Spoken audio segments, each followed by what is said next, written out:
Okay, first question from Blade here online on the YouTube channel. Asks about swing triggers and forward press and that sort of thing. I think it's a very personalized kind of a thing. I've seen all sorts of triggers, people doing all kinds of things from foot shuffles to big forward presses to knee kicks to head moving back, chin moving back. I think the whole idea to me of any kind of a press or a trigger to get you going is to overcome this issue that we have of the ball being stationary. You know, unlike other sports, I think it's pretty unique in golf that we have this stationary ball, and here we are, and somehow we need to kind of react.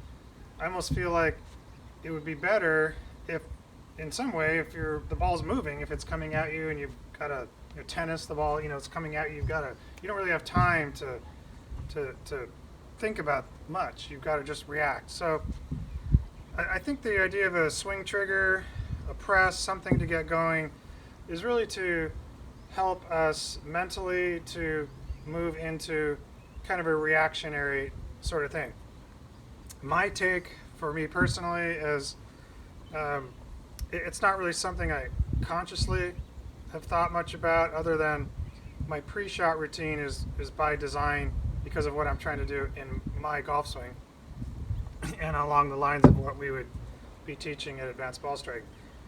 For me, the first thing that I try and do is establish the orientation of my body to the target, whether I'm set up, left, right, whatever I'm trying to do.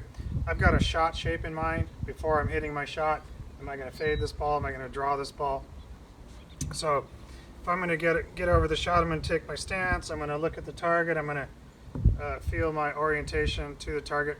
I'm not particularly overly concerned that it's exact, that I need to set up exactly parallel or 15 yards left or right or whatever.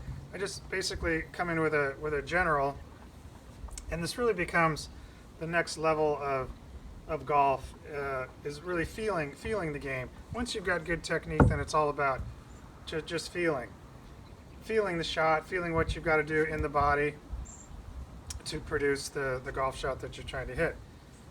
So if, for instance, if I'm going to hit a 5-yard fade, kind of a low shot, I got a 1-iron here, come and hit a low little 5-yard fade. Well, I'm going to make sure that if this is a fairway, that I'm a little bit down the left side of the fairway. I'm not trying to hit it into the right rough or something. So I'm just going to, grip the club and make sure that the club is in my hands properly. I've got my grip pressures. So that happens all pretty quick. I like to tap the club down, feel that downward, what we teach in the 5th module in Advanced Ball Striking, the hand attitudes. So I would feel that. I'm going to set up to it, make sure I'm about the right distance from the ball. Pretty easy because I've got my elbow on my body and my posture. I keep my spine fairly erect. So that's all pretty easy to lay into it. Got my orientation to the target. For me, what I then do is I like to make sure that I've got my bow to the 430 line.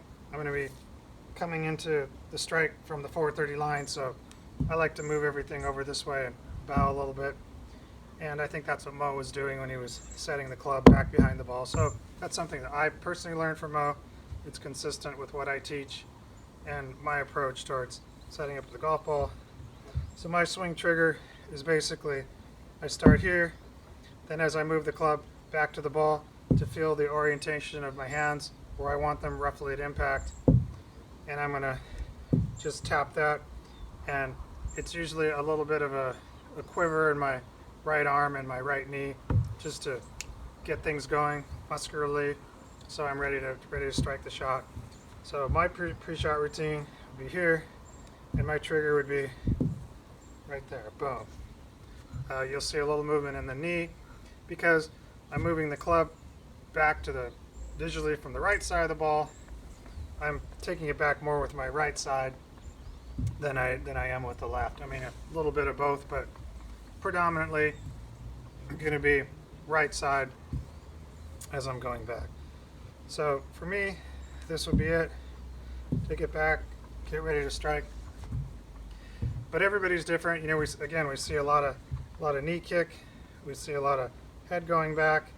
You know, the chin going back is a thing to kind of make room for the shoulder to move. So as long as you have some kind of trigger, and I think a lot of this happens kind of naturally. One of the things that probably helped me a lot was rapid firing golf balls. Again, the influence that Mo Norman had on me. You know, Mo's favorite thing was to line up 5 or 6 or usually about 5 golf balls and just start rapid firing these things. You know, he would just set it down and go tap, bam, you know, just one after another, bam, bam, you know, just hitting them. That allowed for the brain to go into a different area where it becomes more reactionary, and you don't really have time to be analyzing, gee, where I'm going to be at the top and all this. You know, if you're rapid firing golf balls, 1, 2, 3, 4, 5, it just takes that off the table. So then your pre-shot routine and your trigger, I think, is going to happen from doing that. If you've got a ball here, I already said, go boom, bam, hit that, move to another one. You don't really have time to be thinking about much. So that's basically my thoughts on it. I guess that's a lot to think about. But again, just to refresh, I think the main idea of a swing trigger is to get into that other side of your brain where you're hitting it more sort of automatic, subconsciously, and not really having too many conscious thoughts over it. So you just kind of keep it as almost like a reaction sport. So there you go.